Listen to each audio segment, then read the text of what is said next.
Present, we have Aurora Police Chief Kristen Zeman. His Honor the Governor. Okay, come on. His Honor Mayor Rich Irving. Deputy Chief Keith Jackson of the Aurora Police Department. Sheriff Ron Hain from the Kent County Sheriff's Office. Fire Chief Gary Krenitz from the Aurora Fire Department, and a myriad of other people you see wrapped around. I'm going to turn the podium over immediately to Chief Kristen Zeman. She's going to offer a few remarks. So here's Chief Zeman. Thank you very much. My name is Chief Kristen Zeman. I'm the Chief of the Aurora, Illinois Police Department. At approximately 1:24 today, the Aurora Police Department received multiple calls for an active shooter at 641 Archer Avenue, a manufacturing warehouse. At 1:28, officers arrived and were fired upon immediately. 2 of the initial 4 officers entering the building were shot. Additional officers began to arrive and were also fired upon. A total of 5 officers were struck by gunfire. The other officers on the scene located gunshot victims inside the building. At this time, we have confirmed that 5 victims are deceased. The Aurora Fire Department arrived on scene to stage with medics. A regional law enforcement response was coordinated to include Rescue Task Force, and several teams of officers went inside to locate and engage the offender. The building is 29,000 square feet, and when they located the offender, they engaged in gunfire with him, ultimately killing him. The shooter is identified as Gary Martin. He is a 45-year-old man, and we believe he was an employee of the company. At this time, we aren't sure of the motive of this act of violence. We do not have the identities of the deceased, but we would like family members to know that unification for the victims and witnesses that were in the building will be at Aurora University Public Safety Building located at 1408 South Lawn. All 5 police officers were transported to local hospitals, and from there, 2 were airlifted to Chicago area trauma centers. A 6th officer is being treated for a knee injury. I want to take this opportunity to send positive energy to those officers who are being treated and to the officers and medics who showed up from all over the state to render aid. This message is for them. Thank you for your selfless act. Thank you for running towards gunfire and putting your lives in danger to protect those inside the business. My heart goes out to the victims and their families who simply went to work today like any other day. We offer our sincere condolences, and as the facts of this tragedy unfold, we will provide information and attempt to make sense of it. I'd like to introduce now our Mayor, Richard C. Irvin, to say a few words.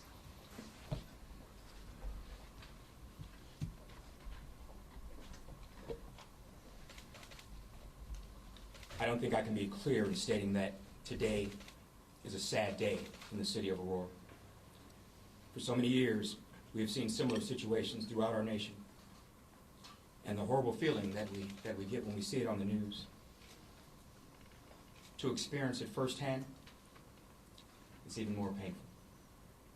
It's a shame that mass shootings such as this have become commonplace in our country. It's a shame that a cold and heartless offender would be so selfish as to think he has the right to take an innocent life. But we as society cannot allow these horrific acts to become commonplace. We as a society cannot allow the selfless and heartless acts of this terrible tragedy to be relegated to spots on the 10 o'clock news. We must never forget those innocent people who were senselessly gunned down. The mothers and fathers, sons and daughters. We must never forget those police officers that rose to the call of duty and put themselves in harm's way to protect the innocent, who are also mothers and fathers, sons and daughters. Our hearts go out to the victims in this horrific tragedy. Our prayers to their families during what I'm sure will be a long and painful healing process. But we will heal. We will come together as one community and stand by those in pain from today's great loss. We will stand together with those officers shot in the line of duty. We will come together and heal as one Aurora. Let me commend our heroic first responders, the Aurora Police Department, the Aurora Fire Department, our 911 operators, Kane County Sheriff's Office, and all the FBI, and all the responding public safety teams throughout mutual aid, and who have come from near and far to assist today. They all put their lives on the line to secure the health and safety of others. We sincerely thank you. Thank you to every person who was directly involved in this incident. Your patience and professionalism during this entire process was commendable and allowed the responding officers to get the job done. We are here for you all as well. Thank you to the entire Aurora community for helping us to get the word out and provide accurate information throughout the community. Your support was invaluable and will continue to be from this point forward. Thank you to the people from throughout the nation who have offered assistance as well. We need your support. We need your prayers more than ever. On behalf of the entire city of Aurora, remember, we are one community, and we will be stronger than ever past this. This time, I will introduce our governor, J.B. Pritzker.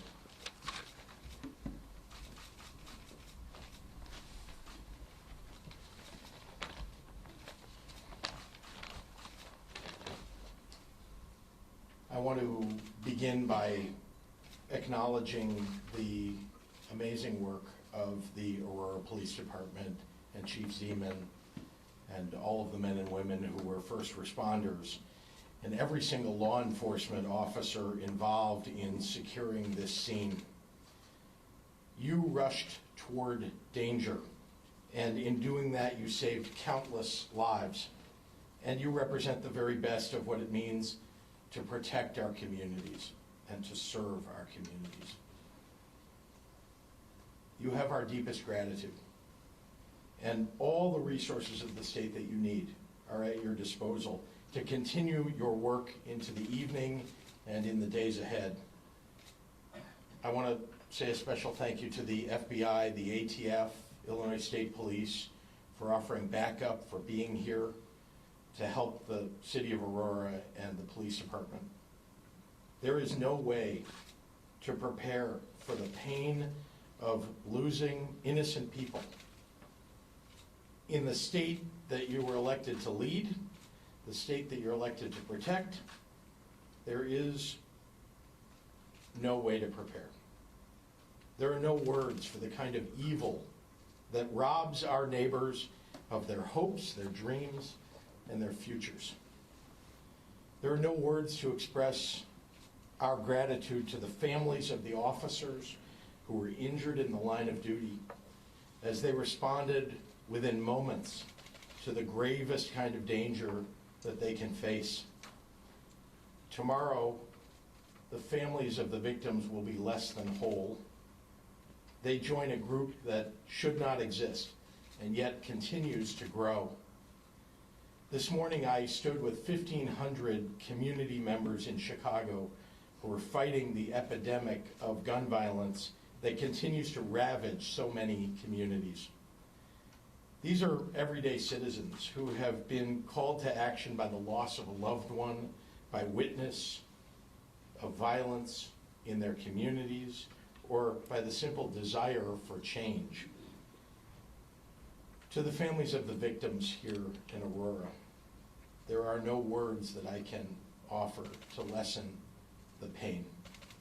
But know that our state grieves with you, that MK and I and our family grieves with you.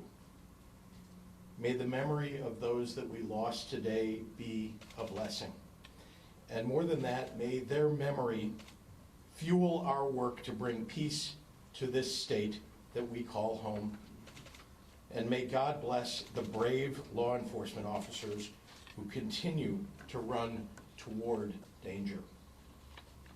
Thank you. Let me turn it over to Deputy Chief Rowley, or Officer Rowley.